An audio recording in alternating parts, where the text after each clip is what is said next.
Yeah, this is just a video response to Case Thought Palace, Asperger's Adulthood, Development of My Social Mask, Theatre and Self-Awareness.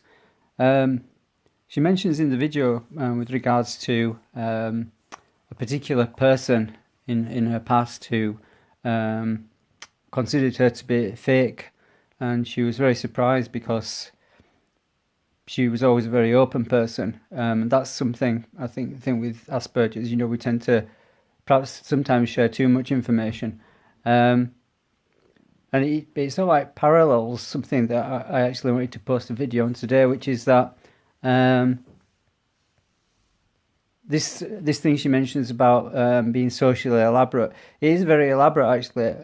This sort of like mask, and for most people, it seems like we're functioning normally, but it's actually learned. We have to actually. It takes a lot of energy to actually do it because we don't actually do it naturally. All these social niceties and mannerisms and things that are expected of us. And sometimes, as with this person that she mentions, I'll leave the link below for the video. You, you, some people can see the seams. Sometimes our behaviour will seem slightly incongruous or slightly strange or off in some way. But for the most part, everything seems perfectly normal. And it parallels in my life. I mean, I mentioned previously about when I got my first job as a paper boy, and how difficult I found that at first because I was very anxious and apprehensive around people. But here I am today, and obviously I sound very lucid, and obviously I get on, I've got a job and this type of thing. And for me, it does make you question. Well, really, do I have anything at all? Because I seem to function so well.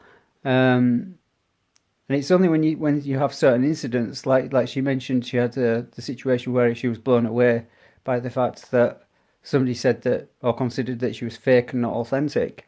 And it happened to me.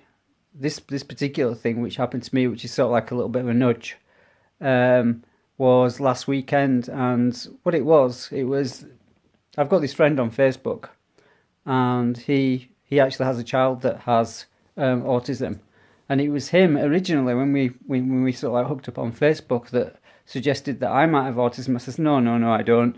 And then later on, I found out that I do, and he sort of like pointed at me and says, "Ha ha, I told you." And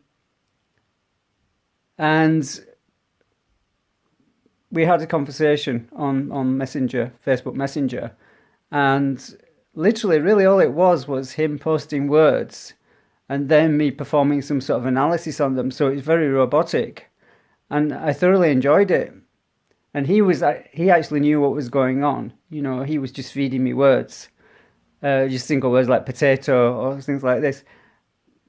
And what I actually found was I really enjoyed the exercise. Why? Because somebody was allowing me to be exactly as I am. I much prefer to be in robot mode where I don't have to think. I just, instinctively act. And I don't have to put on any social graces or be this person, that people can actually get on with. And it made me realise, yeah, that's how I actually am normally.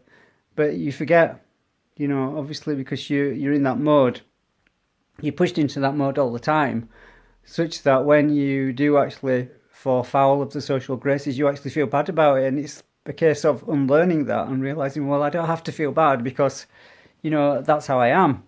I don't expect people to accommodate me, but at least I should accommodate myself and understand how I am. At least I can just say, well, sorry, love, it's just my condition. I've got autism, a bit of autism, so sometimes I'll just say something out of turn, but I'm just unusually blunt. That's all.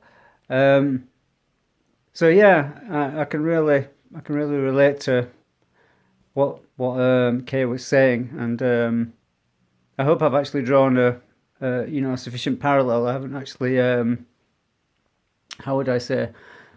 I haven't so like denigrated or lessened what she actually said as a result.